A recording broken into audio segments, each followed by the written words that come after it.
السلام عليكم ورحمة الله وبركاته. الحمد لله وكفى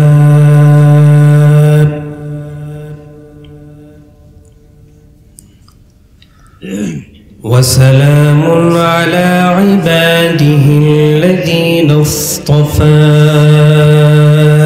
أما بعد،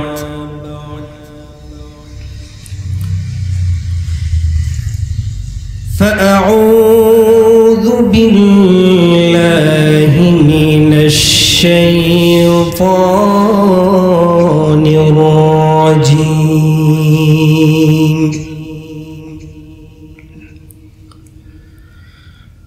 بسم الله الرحمن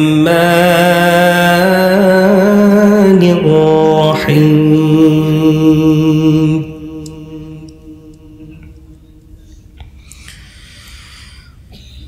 سبحان الذي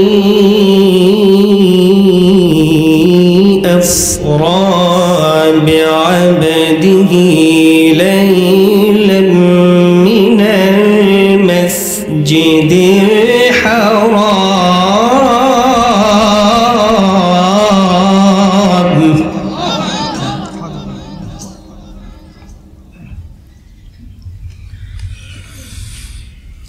ليلا من المسجد الحرام إلى المسجد الأقصى الذي باركنا حوله لنريه من آياتنا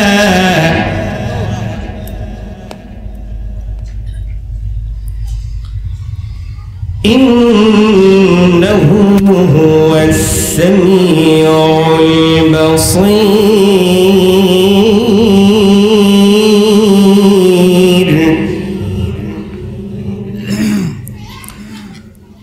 الله أكبر. بسم الله الرحمن الرحيم.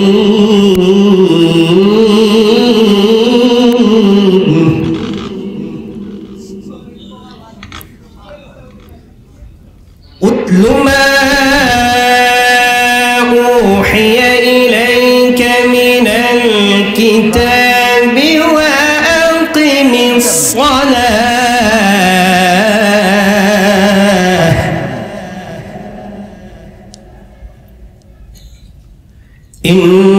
إن الصلاة تنهى عن الفحشاء والمنكر ولذكر الله أكبر والله يعلم ما تصنعون.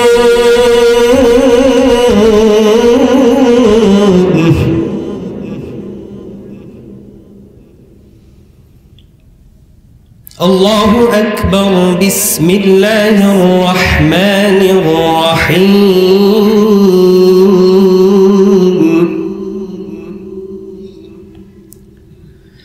إن الله وملائكته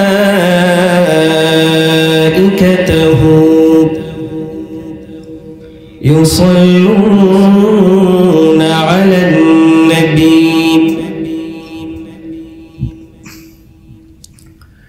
يا أيها الذين آمنوا صلوا عليه وسلموا تسليما.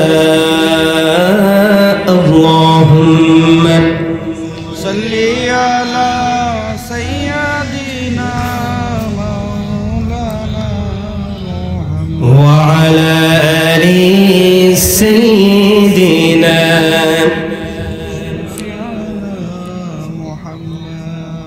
এটা কি আমি কি গোরস্থানে আসলাম নাকি? দরুদ পড়তেছি, দরুদের কোনো আওয়াজ নাই। আরো জোরে জোরে পড়েন। আল্লাহুম্মা সাল্লি আলা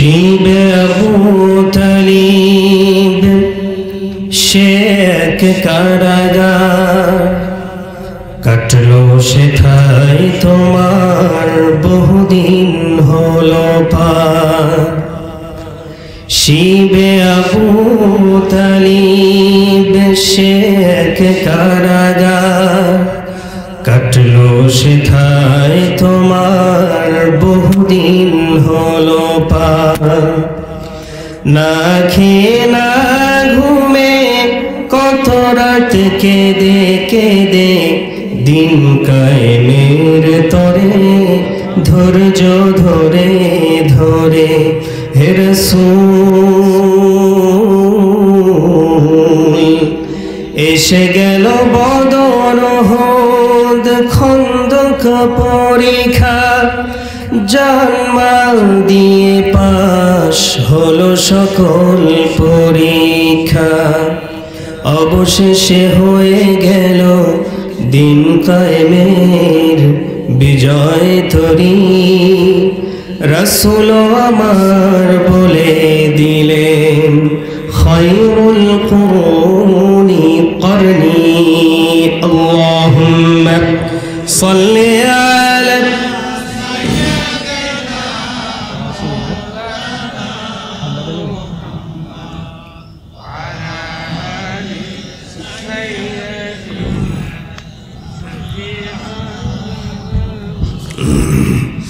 সবাই পড়ুন বালাগাল উলা বিকামালিহি কাশাফাদ দুজা বিজামালিহি হাসুনাত জামিউ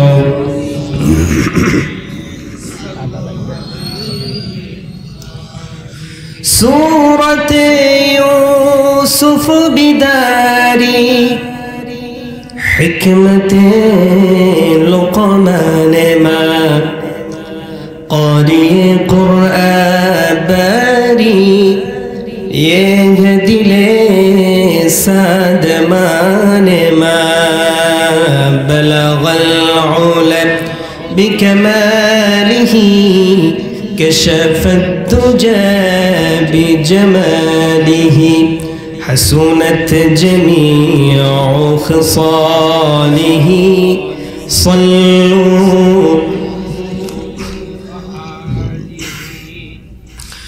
الحمد لله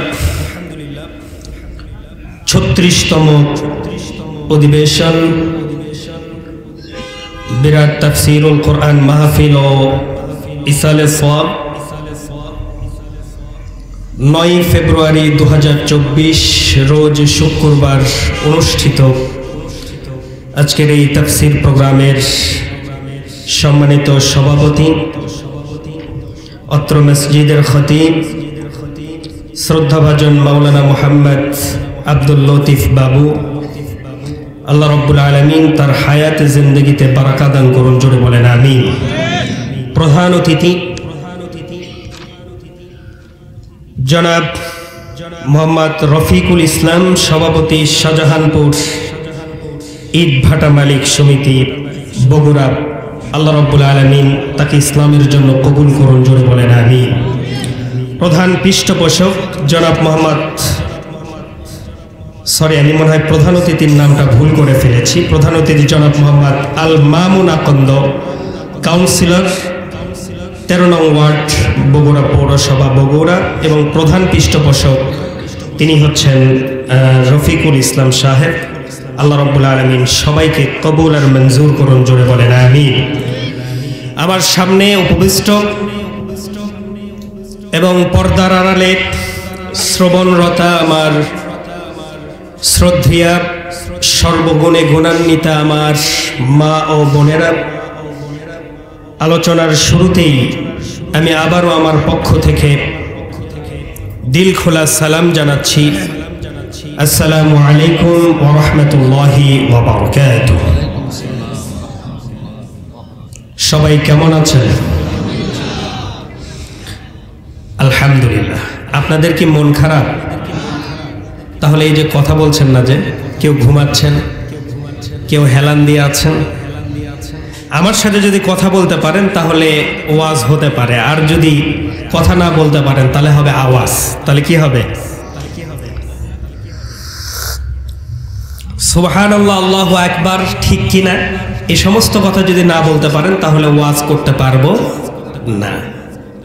তার ভিতরে আমি 2-3 দিন যাবৎ জ্বরে আক্রান্ত, আজও গায়ে জ্বর। আমার কথা শুনে হয়তো বা আপনারা বুঝতে পারছেন কথার ভিতরে একটা ভারত্ব ভাব আছে। তারপরেও আমি যে আয়াত থেকে তেলাওয়াত করেছি, আল্লাহ রাব্বুল আলামিন যেন আমাকে এই আয়াতে কারিমাদ্বয় থেকে কথাগুলো বলার তৌফিক দান করেন, জোরে বলেন আমিন। এবং এর শিক্ষা থেকে আমাকে এবং যারা শুনলেন তাদের সবাইকে যেন আমল করার তৌফিক দান করেন, জোরে বলেন আমিন। বলতে হবে আজকে যে দিনটা গেল বা আজকের যে মাসটা ছিল, আজকের স্পেশাল একটা দিন ছিল, এটার নাম কি? রজবের কত তারিখ আজকে ছিল? 27 তারিখ। অর্থাৎ মেরাজের রাত পার হয়ে আমরা দিনটাকেও পার করলাম, আলহামদুলিল্লাহ বলুন। আমরা আজকে কথা বলবো এই মেরাজ নিয়ে, এবং এই মেরাজ থেকে আমরা কি পেলাম, এর শিক্ষা কি, আমরা এই বিষয়ে কথা শুনবো, জোরে বলি ইনশাআল্লাহ। রাসূল সাল্লাল্লাহু আলাইহি সাল্লাম যিনি একমাত্র আম্বিয়ায়ে কেরামের ভিতরে একমাত্র, তিনি আল্লাহর বাড়িতে কি পেয়েছিলেন? দাওয়াত পেয়েছিলেন। কথা ঠিক না বেঠিক? জোরে বলেন ঠিক না বেঠিক? কোন পয়গম্বর আল্লাহর বাড়িতে দাওয়াত পান নাই। একজন নবী যিনি মুহাম্মদুর রাসূলুল্লাহ সাল্লাল্লাহু আলাইহি ওয়াসাল্লাম, তিনি একমাত্র পয়গম্বর যিনি কিনা আল্লাহর বাড়িতে দাওয়াত পেয়েছিলেন, জোরে বলেন সুবহানাল্লাহ। আল্লাহর বাড়ি আছে না নাই? আরো জোরে বলেন আছে না নাই? ওয়াসিআ কুরসিয়ুহুস সামাওয়াতি ওয়াল আরদি ওয়া লা ইয়াউদুহু হিফযুহুমা ওয়া হুয়াল আলিয়্যুল আযীম। জোরে বলেন আল্লাহু আকবার।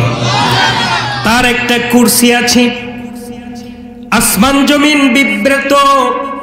তার একটা কুরসি আছে, তার একটা বাড়ি আছে, বাড়িটার নাম আল্লাহ রাব্বুল আলামিন কোরআনের ভিতরে বলে দিলেন, আর রাহমানু আলাল আরশি ইস্তাওয়া। জোরে বলেন আল্লাহু আকবার। তোমাদের রহমান, তোমাদের আল্লাহ আরশে আযীমে সমাসীন আছে। সুবহানাল্লাহ। কালকে বললেন, আরো জোরে বলেন সুবহানাল্লাহ। সেই বাড়িতে আমার আপনার নবী শেষ পয়গম্বর জনাবে মুহাম্মদুর রাসূলুল্লাহ সাল্লাল্লাহু আলাইহি ওয়াসাল্লাম, তিনি আল্লাহর বাড়িতে দাওয়াত পেলেন। দাওয়াত পাওয়ার একটা প্রেক্ষাপট আছে না নাই? আছে না? পিছনের একটা গল্প আছে, বিহাইন্ড দ্য স্ক্রিন আছে। কেন তাকে মেরাজে নিয়ে যাওয়া হলো বলবো। মেরাজে যেই বছর নিয়ে যাওয়া হয় সেই বছরটা ছিল দুঃখের বছর, আমুল হেজেন। দুঃখের বছর ছিল। কিসের বছর বলে? দুঃখের বছর। একই বছরে প্রিয়তম স্ত্রী খাদিজাতুল কুবরা রাদিয়াল্লাহু তাআলা আনহাকে তিনি হারালেন। ঠিক একই বছর রাসূলকে দেখার মতো একজন অভিভাবক ছিল, হযরতে আবু তালেব। ইমানদার না বেঈমান? হ্যাঁ, ইমানদার না বেঈমান? সবাই ভালো করে বলেন। বেঈমান ছিল, কাফের ছিল, কিন্তু ভদ্র কাফের ছিল, ঠিক কিনা? জাহান্নামের ভিতরে সব থেকে কম আযাব হবে আবু তালেবের। আমার বন্ধুগণ, হযরতে খাদিজাতুল কুবরা ওই বছর মারা গেলেন, আবার আবু তালেবও মারা গেলেন। রাসূলকে দেখার মতো কেউ থাকলো না। রাসূলকে গার্ড দেওয়ার জন্য কেউ থাকলো না, রাসূলের কোনো অভিভাবক থাকলো না। তিনি চিন্তা করলেন, নবীজি চিন্তা করলেন, মক্কায় আমি টিকতে পারতেছি না, আমার স্ত্রী ছিল, স্ত্রীটা মারা গেল, চাচার আশ্রয়ে থাকলাম, চাচাটাও মারা গেলেন। দেখি তো ছোট্টবেলায় যে আমি দুধ পান করার জন্য তায়েফে গিয়েছিলাম, একবার তায়েফের ময়দানে গিয়ে দেখি, তায়েফের ময়দানে একটু দাওয়াত দিয়ে দেখি। আমি মেয়ারাজের প্রেক্ষাপটটা বলছিলাম, কেন মেয়ারাজ হলো, বুঝতেছেন? বুঝতেছেন কথা?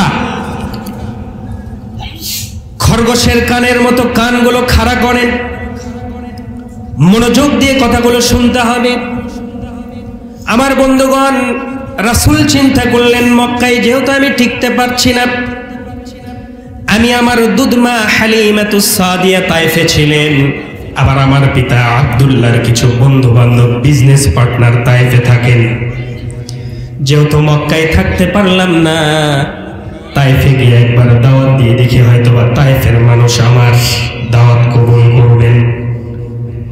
রাসূল তায়েফে গেলেন। বলেন তো, রাসূলকে ফুলের তোড়া দেওয়া হলো না পাথর দেওয়া হলো? আরো জোরে বলেন। খেয়ে না খেয়ে দিন প্রচারের কাজে নিজেকে দিয়ে ছবি নিয়ে তায়েফের কাফিরেরা চিনল না সে আলো, দুষ্ট ছেলেদের পিছু দিল লেলিয়ে, পাথরের আঘাতে ক্ষত বিক্ষত হয়ে সারা শরীর থেকে রক্ত ঝরে। হে রাসূল, তোমাকে ভুলি আমি কেমন করে, হাজারো ব্যথা বেদনার পরে ফিরে আসনি তুমি আপন ঘরে, দিনের আলো তুমি ছড়িয়ে দিতে চলে গেলে মদিনায় মক্কা ছেড়ে। হে রাসূল, তোমাকে ভুলি আমি কেমন করে, হে রাসূল, তোমাকে ভুলি আমি কেমন করে। ঠিক কিনা? রাসূলকে আমরা ভুলতে পারবো না। রাসূল চলে গেলেন। তায়েফের সেই বুড়া বুড়া নেতারা যুবক ছেলেদেরকে লেলিয়ে দিল, বলা হলো পাগল এসেছে মক্কা থেকে, তাকে পাথর নিক্ষেপ করো। নাউযুবিল্লাহ বলেন, আরো জোরে বলেন নাউযুবিল্লাহ। কার গায়ে তোমরা পাথর মেরেছ? পৃথিবীর শ্রেষ্ঠ মানুষ, পৃথিবীর শ্রেষ্ঠ চেহারা, এমন চেহারার মানুষ পৃথিবীতে আর ছিল নাকি বলেন? ছিল? পাথর নিক্ষেপ করা হলো, রাসূল অজ্ঞান হয়ে পড়ে গেলেন। জ্ঞান ফিরে আসলো, আবারও পাথর নিক্ষেপ করা হলো। বৃষ্টি যেমন বর্ষিত হয় সেইভাবে তায়েফের যুবকেরা আমার রাসূলের প্রতি পাথর নিক্ষেপ করেছিলেন। আমার বন্ধুগণ, কিতাবের ভিতরে লেখে তৃতীয়বার যখন জ্ঞান ফিরল, আবারও পাথর নিক্ষেপ করা হলো। এক পর্যায়ে বিকেল হয়ে গেল, রাসূল জ্ঞান ফিরে পেলেন। জ্ঞান ফিরে পেয়ে দেখছেন কেউ নাই। তিনি একটা ওঠার পরে তিনি দৌড় দিবেন, এমন সময় দেখছেন মাথার রক্তগুলো পড়তে পড়তে পায়ের জুতা এবং মোজার সাথে জমাট বেঁধে গিয়েছে। আমার বন্ধুগণ, তিনি দেখলেন কেউ নাই, দৌড় দিলেন, সামনে পেলেন একটা খেজুর বাগান, অথবা কোনো কিতাবের ভিতরে লেখা হয়েছে তিনি পেলেন একটা আঙ্গুরের বাগান। আঙ্গুরের বাগানের ভিতরে তিনি চলে গেলেন। আঙ্গুরের বাগানের কেয়ারটেকার দেখলেন একটা যুবক ছেলে, সুন্দর সুন্দর একটা ছেলে, রক্তমাখা দেহ নিয়ে পড়ে থাকলো। সে আঙ্গুর বাগানের কেয়ারটেকার দৌড়ে এসে রাসূলকে তুলে এক থুকা আঙ্গুর মোটের রস করে রাসূলকে খাওয়াইয়া দিলেন। রাসূল আল্লাহর শুকরিয়া আদায় করলেন। শুকরিয়া আদায় করার পরে রাসূল বলছেন, ও আদ্দাস, তোমার নাম তো আদ্দাস, সুবহানাল্লাহ বলেন, আল্লাহু আকবার বলেন। আঙ্গুর বাগানের কেয়ারটেকার ভাবলেন, জীবনে কোনোদিন এই মানুষটার সঙ্গে আমার দেখা হয় নাই, কিভাবে আমার নামটা, আমি নাম যে আদ্দাস, কেমন করে এই মানুষটি জানতে পারলো? আদ্দাস জিজ্ঞেস করছেন, ও যুবক, তোমার সঙ্গে তো আমার কোনোদিন দেখা হয় নাই, কেমন করে তুমি আমার নাম জানতে পারলে? এরপরে রাসূল বলছেন, ও আদ্দাস, তোমার বাড়ি তো নিনুয়া নামক গ্রামে, যে গ্রামে আমার ভাই ইউনুস আলাইহিস সালামকে আল্লাহ পাক পাঠিয়েছিলেন। আদ্দাস আরো অবাক হয়ে গেলেন, কিভাবে কোনোদিন আমার সঙ্গে দেখা হয় না, আমার নাম বললো, আমার বাড়ির নামও বলে দিল। আদ্দাস জিজ্ঞেস করছেন, কে আপনি, আমাকে বলেন তো, আমি তো আপনাকে চিনি না, কোনোদিন আমি আপনাকে দেখি নাই, আপনিও আমাকে দেখেন নাই, কেমন করে আপনি চিনলেন আমাকে, কেমন করে জানলেন? নিনুয়া নামক গ্রামে আমার বাড়ি, আর নিনুয়া নামক গ্রামে আল্লাহ রাব্বুল আলামিন ইউনুস আলাইহিস সালামকে পাঠিয়েছিলেন, কেমন করে আপনি জানলেন? এবার নবীজি বলছেন, ও আদ্দাস, একজন নবী আরেকজন নবীর খবর তো জানতেই পারে। আরো জোরে বলেন সুবহানাল্লাহ। আদ্দাস খ্রিস্টানি কায়দায় পায়ে সিজদা দেওয়ার জন্য চলে গেল। রাসূল বুকে জড়ায় নিয়ে বললেন, ও আদ্দাস, পৃথিবীর কোন মানুষকে সিজদা করতে পারে না, বরং তুমি আমার ভাই, তুমি আমার বুকে আসো আর ইসলাম কবুল করে আল্লাহকে সিজদা করো। আল্লাহু আকবার। এবার আদ্দাস পড়ে নিলেন, লা ইলাহা ইল্লাল্লাহু সাল্লাল্লাহু। চলে আসলেন মক্কায়। তাইফে দাওয়াতি কাজ করতে পারলেন না। মক্কায় চলে আসার পরে রাসূলের বড় মন খারাপ। রাসূল বড় মন খারাপ হয়ে কোন বর্ণনায় আছে চাচাতো বোন উম্মে হানির বাড়িতে তিনি শুয়ে আছেন, যেটা কিনা বর্তমান যারা হাজী সাহেব আছেন তারা বুঝবেন, বললে বুঝবেন। কিং আব্দুল আজিজ গেট আছে না? নেই? আছে না? মক্কায় কিং আব্দুল আজিজ গেটের পার্শ্বে দেখবেন ছোট্ট একটা জায়গা, ফাঁকা জায়গা, সরকার এখনো পর্যন্ত জায়গাটা চিহ্নিত করে রেখেছে। ওই জায়গায় রাসূল রক্তাক্ত দেহ নিয়ে শুয়ে আছেন, মতান্তরে কাবার হাতিমে রাসূল শুয়ে আছেন। ইন দ্য মিন টাইম রাসূলের কাছে জিবরাইল আমিনকে পাঠিয়ে দেওয়া হলো। আল্লাহ পাক বললেন, ও জিবরাইল, চলে যাও, আমার হাবিব হতাশ হয়ে পড়েছে, আমার হাবিব নিরাশ হয়ে পড়েছে, এখন আর ওহীর মাধ্যমে আমি কথা বলতে চাই না, আমার হাবিবকে দুনিয়া থেকে আমার আরশে আযিমে নিয়ে আসো। সুবহানাল্লাহ বলে। জিবরাইল আমিন চলে আসলেন। অনেক লম্বা ঘটনা, মেরাজের ঘটনা যদি বলতে চাই 3-4 দিন সময় চলে যাবে। জিবরাইল আমিন চলে আসলেন, রাসূল ঘুম ঘুম ভাব। জিবরাইল আমিন চিন্তা করছেন, একটু আগে হয়তো বা রাসূল ঘুমিয়েছেন, কি করি, কিভাবে রাসূলকে ডাক দিই, না জানি বেয়াদবি হয়ে যায়। এই ভাবতে ভাবতে জিবরাইল আমিন নিজের গালটাকে রাসূলের পা মোবারকের সঙ্গে লাগায়া দিলেন। রাসূলের ঘুম ভেঙে গেল। রাসূল বলছেন, ও জিবরাইল, ফেরেশতাদের সর্দার হইয়া, রুহুল আমিন হইয়া কেন তুমি তোমার গালটা আমার পায়ের সঙ্গে লাগায়া দিলা? জিবরাইল আমিন বলছেন, ইয়া রাসূলুল্লাহ, আপনাকে সৃষ্টি না করলে পৃথিবীর কোনো কিছু আল্লাহ পাক বানাতেন না। আমি জিবরাইল ফেরেশতাদের সর্দার হতে পারতাম না।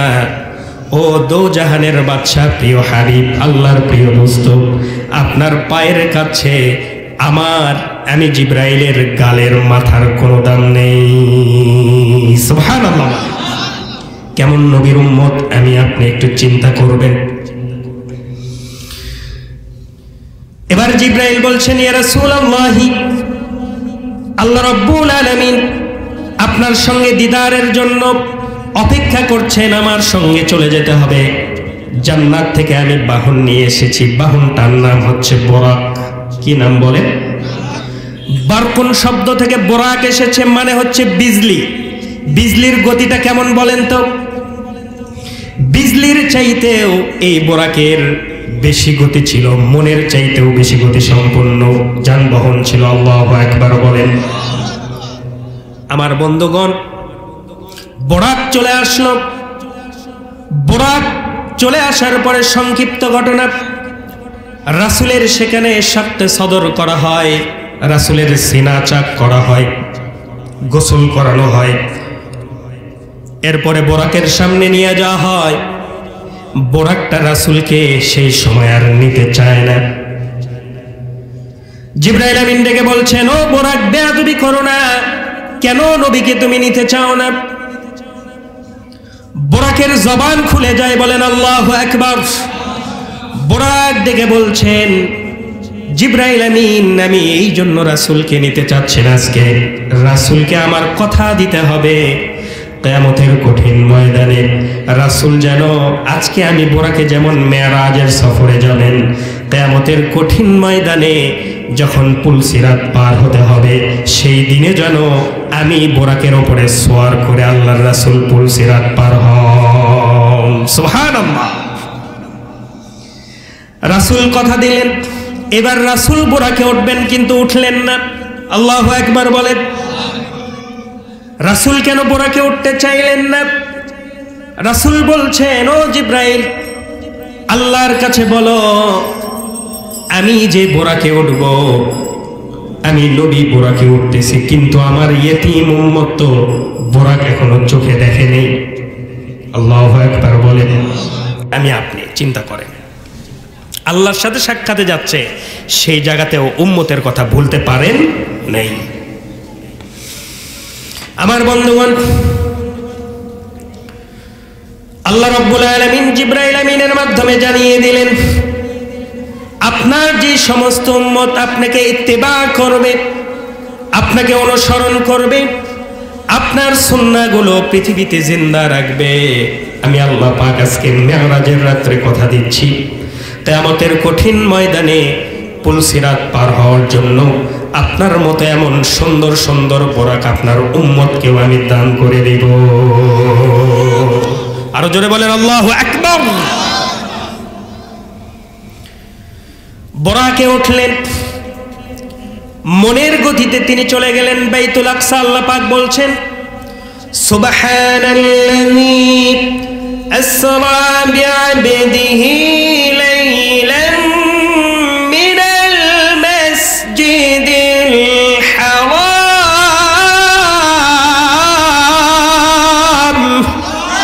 আরো জোরে বলেন আল্লাহু আকবার। পবিত্রময় সেই মহান সত্তা, যিনি কিনা তার বান্দার প্রিয় হাবিব রাসূল সাল্লাল্লাহু আলাইহি সাল্লামকে রাতের একটা বিশেষ অংশে লাইলাম মিনাল মসজিদুল হারাম, মসজিদুল হারাম থেকে মসজিদুল আকসা ভ্রমণ করিয়েছিলেন।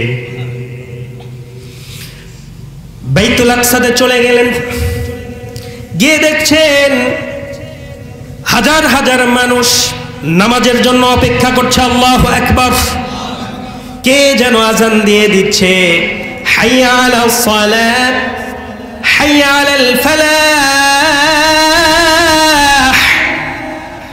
আজান হয়ে গেল, নামাজের জন্য হাজার হাজার লক্ষ লক্ষ মানুষ লাইন ধরে কাতার সোজা করে দাঁড়িয়ে আছে। জিবরাইল আমিন যে বলছেন, ইয়া রাসূলুল্লাহ, আপনি কেন এখানে দাঁড়িয়ে আছেন? আজকের এই লক্ষাধিক মানুষের ইমামতের দায়িত্ব আল্লাহ রাব্বুল আলামিন আপনাকে করতে বলেছে। আমার বন্ধুগণ, 2 রাকাত নফল নামাজের ইমামতি রাসূল করলেন। ইমামতি করার পরে জিবরাইল আমিন কানে কানে এসে বলছেন, ইয়া রাসূলুল্লাহ, আপনি কি জানেন আপনার পিছনে এই হাজার হাজার লক্ষ লক্ষ মানুষগুলো কারা ছিল? রাসূল বলছেন, ও জিবরাইল, আমি তো জীবনে কোনোদিন বাইতুল আকসায় আসি নাই, কারা আমার পিছনে নামাজ পড়লো আমি জানি না। জিবরাইল আমিন বলছেন, পৃথিবীর শুরু থেকে আদম আলাইহিস সালাম থেকে নিয়ে শুরু করে 1,24,000 পয়গম্বর, মতান্তরে 2,24,000 পয়গম্বর আজকে এই বাইতুল আকসায় আপনার ইমামতিতে তারা আপনার পিছনে ইক্তেদা করেছে। মুক্তাদি হয়ে নামাজ পড়েছে, আল্লাহ পাক আপনাকে ইমামুল মুরসালিন হিসেবে ঘোষণা দিয়েছে। ইমামুল মুরসালিন হলেন সেখানে যেই বাইতুল আকসা আজকে ইহুদির বাচ্চারা দখল করে নিয়েছে, ঠিক কিনা বলে? সালাউদ্দিন আইয়ুবী যেইভাবে এই বাইতুল আকসা রক্ষা করেছেন, তারপরে হযরতে ওমর রাদিয়াল্লাহু তাআলা আনহু যেভাবে এই বাইতুল আকসাটা রক্ষা করেছেন, একদিন আমার এই হামাস যোদ্ধা ভাইরাও বাইতুল আকসাকে, আল্লাহর ঘরকে মুসলমানের জন্য আবার রক্ষা করে দিবেন। জোরে বলি ইনশাআল্লাহ। আমার বন্ধুগণ, রাসূল এরপরে বের হয়ে আসলেন, এরপরে সোজা তিনি চলে গেলেন প্রথম আসমানে। কোথায়? কথা বলেন না যে প্রথম আসমানে চলে গেলেন। প্রথম আসমানে যাওয়ার পরে মুসলিম শরীফের ভিতরে হাদিস এসেছে, থুম্মা আরাজা বিনা ইলা সামা ফাস্তাফতাহা জিবরাইল আলাইহিস সালাম ফাকিলা মান আনতা, বলা হলো হে জিবরাইল, কে তোমার সঙ্গে এসেছে? জিবরাইল আমিন বললেন, আমার সঙ্গে শেষ নবী জনাবে মুহাম্মদুর রাসূলুল্লাহ সাল্লাল্লাহু আলাইহি সাল্লাম আমার সঙ্গে এসেছেন। এরপরে বলা হলো তার কি যাবার অনুমতি আছে নাকি?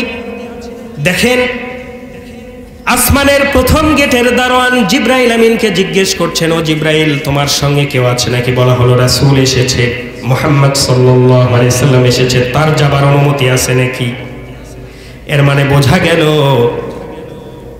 যদি কোনো অপরিচিত মানুষ কোনো বাড়িতে ঢুকতে চায়, অনুমতি নেওয়ার দরকার আছে না নাই? আছে না নাই? আমার বন্ধুগণ, সংক্ষিপ্ত কথা, রাসূল চলে গেলেন প্রথম আসমানে। প্রথম আসমানে গিয়ে দেখা হয়ে গেল, ففتح لنا فإذا أنا بآدم عليه الصلاة والسلام, আদম আলাইহিস সালামের সঙ্গে সাক্ষাৎ হয়ে গেল। বলেন সুবহানাল্লাহ। আদম আলাইহিস সালামের সঙ্গে সাক্ষাতের সময় একটা আজব ঘটনা রাসূল লক্ষ্য করেছেন, বলবো নাকি? আরো জোরে বলেন, বলবো? মুসলিম শরীফের হাদিস, ফাইদা নাযারা আন ইয়ামিনিহি দাহিকা, রাসূল বলছেন, আমি গিয়ে দেখলাম আদম আলাইহিস সালাম যখন ডান দিকে তাকান তখন তিনি হাসেন, আবার যখন ওয়াইদা নাযারা শিমালিহি বাকা, তিনি যখন বাম দিকে তাকান তখন তিনি কাঁদেন। ডান দিকে যখন তাকান হাসেন, বাম দিকে যখন তাকান তখন তিনি কাঁদেন। জিবরাইল আমিনকে জিজ্ঞেস করা হলো, ও জিবরাইল, আদম আলাইহিস সালাম যখন ডান দিকে তাকায় কেন হাসেন, বাম দিকে যখন তাকান কেন কাঁদেন? কিছুই বুঝলাম না। জিবরাইল আমিন বলছেন, ইয়া রাসূলুল্লাহ, আদম আলাইহিস সালাম যখন ডান দিকে তাকান, ডান দিকে তার যত সন্তান ছিল সকল সন্তান হলো জান্নাতি। সুবহানাল্লাহ বলে। আর যখন বাম দিকে তাকান তিনি যেই সমস্ত সন্তানদেরকে দেখতে পান তারা হচ্ছে জাহান্নামী। নাউজুবিল্লাহ বলে। আল্লাহ রাব্বুল আলামিন যেন আমাদেরকে আদম আলাইহিস সালামের ডান দিকের সন্তান বানায়। সবাই চিৎকার দিয়ে বলেন আমিন। আমার বন্ধুগণ, এরপরে দ্বিতীয় আসমানে তিনি চলে গেলেন। আদম আলাইহিস সালাম প্রথম আসমানে রাসূলের জন্য দোয়া করেছেন, ফারহাবা বি ওয়া দুআলি বিখাইর। দ্বিতীয় আসমানে চলে গেলেন।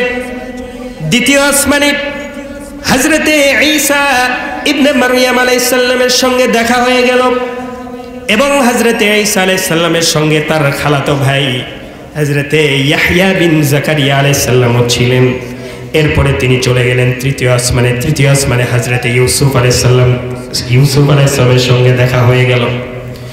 রাসূল দুনিয়া এসে বলেছেন, ও আমার সাহাবীরা শোনো, আমি যখন তৃতীয় আসমানে ইউসুফ আলাইহিস সালামকে দেখে ফেলি, আমার কাছে মনে হলো পৃথিবীর অর্ধেক সৌন্দর্যটা আল্লাহ রাব্বুল আলামিন হযরতে ইউসুফ আলাইহিস সালামকে দান করে দিয়েছে। আরো জোরে বলেন সুবহানাল্লাহ। এরপরে চতুর্থ আসমানে ইদ্রিস আলাইহিস সালামের সঙ্গে সাক্ষাৎ হয়ে গেল। পঞ্চম আসমানে হারুন আলাইহিস সালামের সঙ্গে সাক্ষাৎ হয়ে গেল। ষষ্ঠ আসমানে হযরতে মূসা আলাইহিস সালামের সঙ্গে সাক্ষাৎ হয়ে গেল। এরপরে হযরতে ইব্রাহিম আলাইহিস সালামের সঙ্গে সপ্তম আসমানে সাক্ষাৎ হয়ে গেল। সুবহানাল্লাহ বলে। এখানে মূসা আলাইহিস সালামের সাথে আসার সময় কিছু কথা আছে। কি করেন? কথা ঠিক না ঠিক? কিছু কথা আছে না? আছে। সপ্তম আসমানে কি ঘটলো? রাসূল বলছেন, ও আমার সাহাবীরা, আমি যখন সপ্তম আসমানে গেলাম, আমি দেখতে পারলাম সপ্তম আসমানে আমার পিতা, আমার জাতির পিতা, মুসলিম জাতির পিতার নাম কি বলেন? আরো জোরে বলেন, কি নাম? মুসলিম জাতির পিতা আবিজাবি কোনো পিতা হতে পারে না। আল্লাহ পাক মুসলিম জাতির পিতা সেট করে দিয়েছেন মিল্লাতে আবিকুম ইব্রাহিম ওয়া সাম্মাকুমুল মুসলিমিন। আরো জোরে বলেন আল্লাহু আকবার। মুসলিম জাতির পিতা আবিজাবি কেউ হতে পারে না, বরং মুসলিম জাতির পিতা আমি তোমাদের জন্য ইব্রাহিম আলাইহিস সালামকে নির্ধারণ করে দিয়েছি। কার কথা? আরো জোরে বলেন, কার কথা? হুজুর সাল্লাল্লাহু আলাইহি সাল্লাম বলছেন, আমি যখন সপ্তম আসমানে আমি দেখতে পারলাম আমার পিতা হযরত ইব্রাহিম আলাইহিস সালাম ওই সপ্তম আসমানের উপরে বাইতুল মামুরের সঙ্গে হেলান দিয়ে বসে আছেন। সুবহানাল্লাহ বলে। বাইতুল মামুর আছে না নাই? ওয়াত্তুর ওয়া কিতাবিম মাসতুর ফি রাক্কিম মানশুর ওয়াল বাইতিল মামুর। জোরে বলেন আল্লাহু আকবার। বাইতুল মামুর আছে, কাবা ঘর যেখানে, ঠিক বরাবর উপরে সপ্তম আসমানের উপরে বাইতুল মামুর আছে। আর এই বাইতুল মামুরে প্রত্যেকদিন ৭০,০০০ ফেরেশতা ইবাদত করে বের হয়ে যায়। কিয়ামতের আগ পর্যন্ত এই ফেরেশতারা আর দ্বিতীয়বার কোনোদিন ইবাদতের চান্স পায় না। সুবহানাল্লাহ। এই জায়গায় হযরত ইব্রাহিম আলাইহিস সালাম নবীকে একটা কথা বলেছেন, বলবো নাকি? বলবো? খুব মনোযোগ দিয়ে শোনেন। নবীকে ইব্রাহিম আলাইহিস সালাম বলছেন, ও মুহাম্মদ, দুনিয়ায় গিয়ে তোমার উম্মতকে আমি নবী ইব্রাহিমের পক্ষ থেকে সালাম জানায়া দিও। সুবহানাল্লাহ। আর তাদেরকে জানায়া দিও জান্নাতটা হচ্ছে অনেক সুন্দর। জান্নাতের মাটির গন্ধ হচ্ছে মিশকে আম্বরের মতো, কিন্তু জান্নাতের মাটির ভিতরে কোনো বিল্ডিং নেই, কোনো কিছু নাই, গাছ নাই, কিচ্ছু নাই, সমতল ভূমি।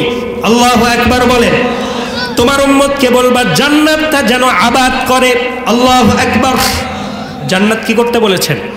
আবাদ করতে বলেছেন। কি বলে আবাদ করবে সেই কথাটাও ইব্রাহিম আলাইহিস সালাম শিক্ষা দিয়েছেন। 4টা জিকির, সুবহানাল্লাহ, আলহামদুলিল্লাহ, লা ইলাহা ইল্লাল্লাহ, ওয়াল্লাহু আকবার। এই 4টা বাক্য তোমার উম্মতকে পড়তে বলবা, তাহলে জান্নাতের ভিতরে গাছ হয়ে যাবে, জান্নাতের ভিতরে বালাখানা তৈরি হয়ে যাবে। আমার বন্ধুগণ, এরপরে সুন্দর করে তিনি উপরে উঠে গেলেন। এবার বোরাকার যেতে পারলো না, আর একটা যানবাহন চলে আসলো। যানবাহনটার নাম হচ্ছে রফরফ। কি বলে? বোরাকের চাইতেও বেশি গতি সম্পন্ন। রফরফ দিয়ে সোজা রফরফ আল্লাহ রাব্বুল আলামিনের আরশে আযীমের সামনে নিয়ে গেলেন। আরশে আযীমের সামনে গিয়ে আরশে আযীমের চাকচিক্য দেখে রাসূল মুগ্ধ হয়ে বলে ফেললেন, আত্তাহিয়াতু লিল্লাহি ওয়াস সালাওয়াতু ওয়াত তাইয়্যিবাত। বলেন আল্লাহু আকবার। আমার দৈহিক ইবাদত, আমার মৌখিক ইবাদত, আমার জিন্দগির সমস্ত গোলামি ও আল্লাহ তাআলা একমাত্র আপনার জন্য। কার জন্য বলেন? আরো জোরে বলেন, কার জন্য? এবার এই অংশ শেষ হয়ে গেল। রাসূলকে ওয়েলকাম করে আহলান সাহলান মারহাবান জানিয়ে আল্লাহ পাক বলছেন, আসসালামু আলাইকা আইয়ুহান নবী। আল্লাহু আকবার।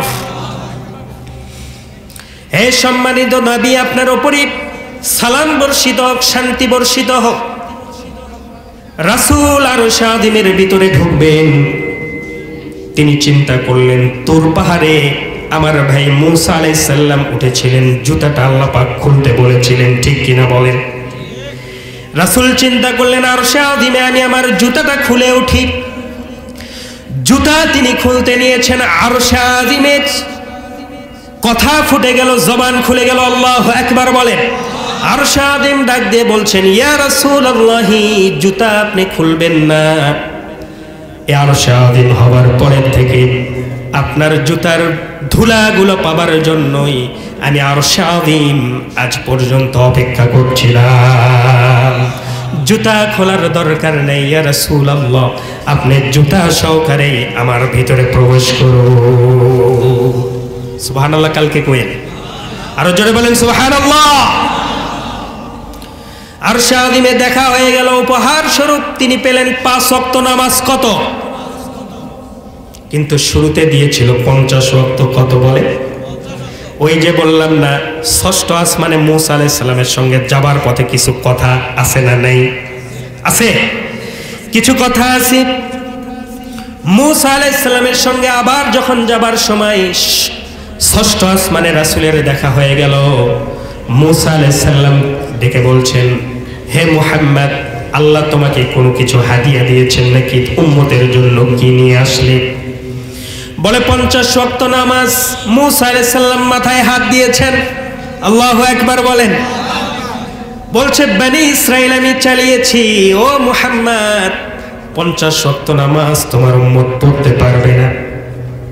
তুমি যাও আল্লাহর কাছে গিয়ে নামাজটা কমায় নিয়ে আসো। এইভাবে 9 বার যান। কয়বার বলে? প্রত্যেকবার 5 ওয়াক্ত করে কমায়া 45 ওয়াক্ত নাই। কয় ওয়াক্ত আছে আর?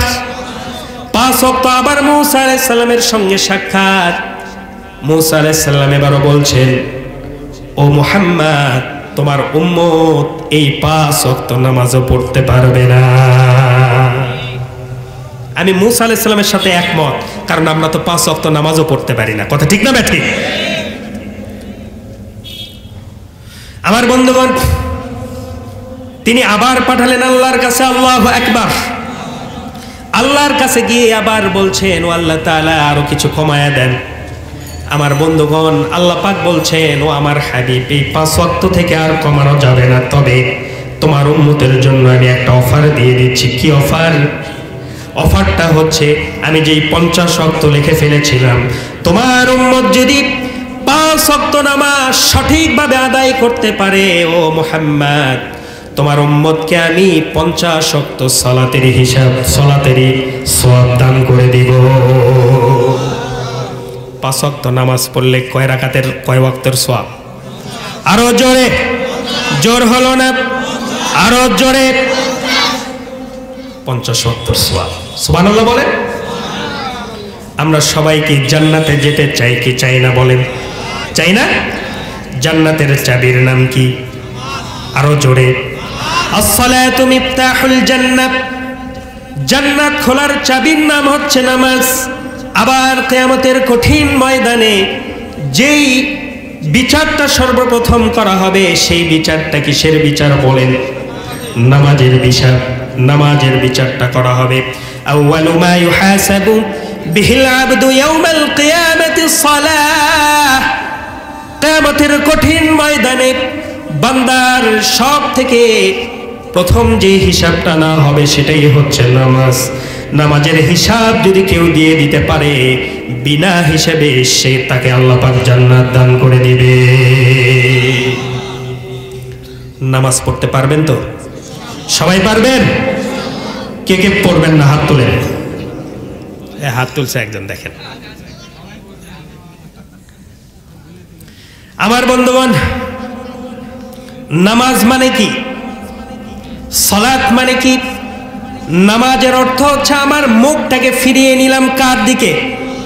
ওই যে ইব্রাহিম আলাইহিস সালাম বলেছিলেন, যেটা আমরা যাই নামাজের দোয়া বানিয়ে নিয়েছি।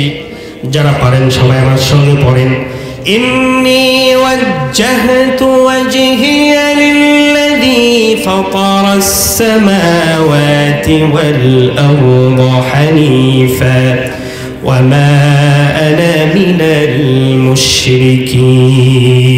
জোরে বলেন আল্লাহু আকবার। আমি আমার মুখটাকে ঘুরিয়ে নিলাম, আমি আমার মুখটাকে মুতাওয়াজ্জা করলাম কার দিকে? আল্লাহর দিকে। আমার বন্ধুগণ, আমরা যদি আল্লাহ পাকের কাছাকাছি যেতে চাই তাহলে নামাজের দরকার আছে না নেই? একজন সাহাবী জিজ্ঞেস করছেন, ইয়া রাসূলুল্লাহ, বান্দা কখন আল্লাহর কাছাকাছি চলে যায়? রাসূল বলছেন, ও আমার সাহাবী, একজন বান্দা যখন নামাজের ভিতরে সিজদা দিয়ে দেয়, আল্লাহ এবং ওই বান্দার মাঝখানে কোনো পর্দা থাকে না।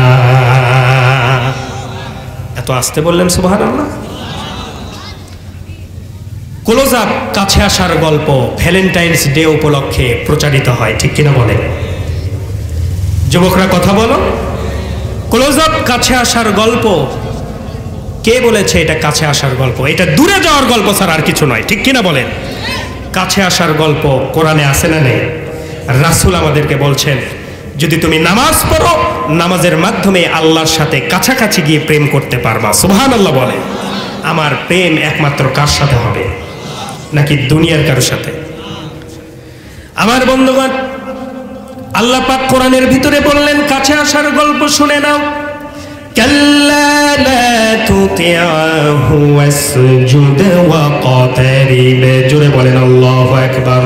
ও বান্দা, সিজদা দাও, ওয়াকতারিব, আর আমার কাছাকাছি চলে আসো। আল্লাহু আকবার।